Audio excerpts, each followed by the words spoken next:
আসসালামু আলাইকুম রহমতুল্লাহ। আমি বলতেছি অনেকদিন পর আবার আমার ইউটিউব চ্যানেলের বাস্তব ভিডিও নিয়ে আসলাম। দেখেন, এক রাত্রের বৃষ্টিতে ঢাকার চিত্র।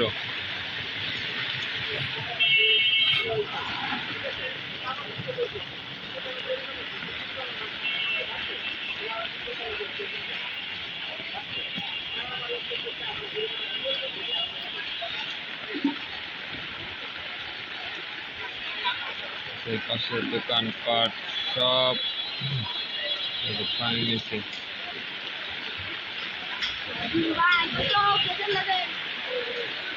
নিম্নচাপের কারণে পুরো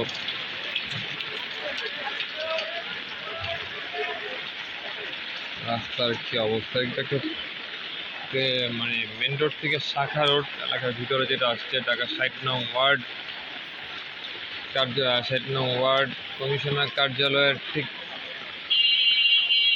পাশের রাস্তাটাই কমিশনার রোড, যেটা এই রোডেই দেখুন কি অবস্থা।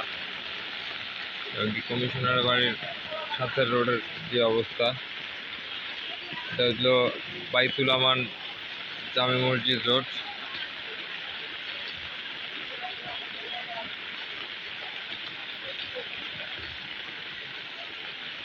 যার যার এলাকার ছোটো ছোটো ভিডিও আমরা শেয়ার করি।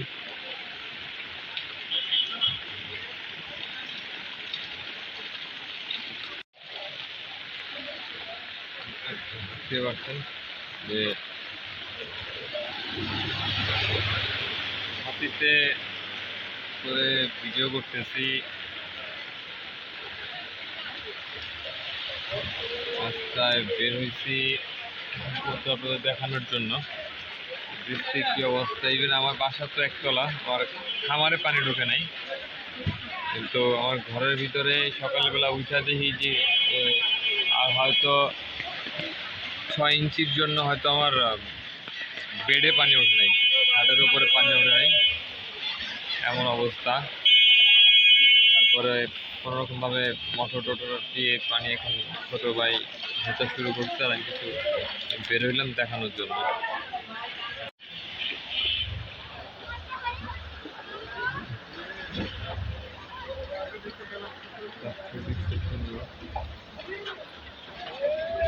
এবার আমার পেছনের কি অবস্থা,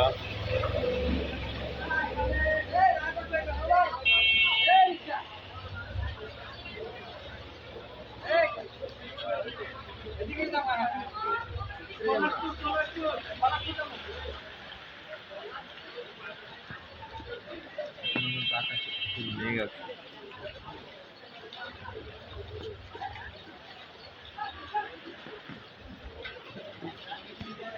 আসলে এক হাতে ভিডিও করাটা খুব টাফ হয়ে যাচ্ছে। আকাশে প্রচুর মেঘ, এখন নিম্নচাপ চলতেছে এবং ঢাকা চট্টগ্রাম মংলা, তারপরে বরিশাল সমুদ্র সৈকতকে 4 নম্বর বিপদ সংকেত দেখিয়ে চলাচল করতে বলা হচ্ছে এবং উপকূলীয় নদীর পাড় দিয়ে আর কি চলাচল করতে বলছে, যে কোনো সময় যেন তারা খুব তাড়াতাড়ি উত্তর দিয়ে যেতে পারে। সকালে পর্যন্ত জানি যে গতকাল রাতে মানে 3/10/2024 শুক্রবার, 4/10/2024 সন্ধ্যার পর পর্যন্ত 4 নম্বর বিপদ সংকেত ছিল সমুদ্র সৈকতে। নদী বন্দরের দেখানো নির্দেশ দেওয়া হয়েছে আবহাওয়া একটা।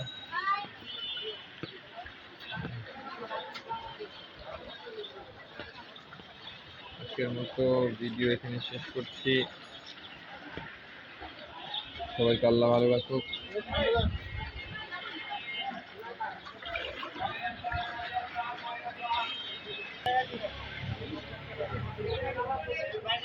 সবাইকে সবাইকে ভালো রাখুক। ভিডিও শেষ করছি। বেশি বেশি শেয়ার, সাবস্ক্রাইব এবং কমেন্ট করে কে থেকে দেখছেন এবং কার এলাকার পানি কি পরিমাণ জানাবেন। ভালো থাকেন, ভালো রাখেন। 5 ওয়াক্ত নামাজ জামাতের সাথে পড়ার বিশেষভাবে অনুরোধ জানিয়ে শেষ করছি। আল্লাহ হাফেজ। আসসালামু আলাইকুম ওয়া রাহমাতুল্লাহ।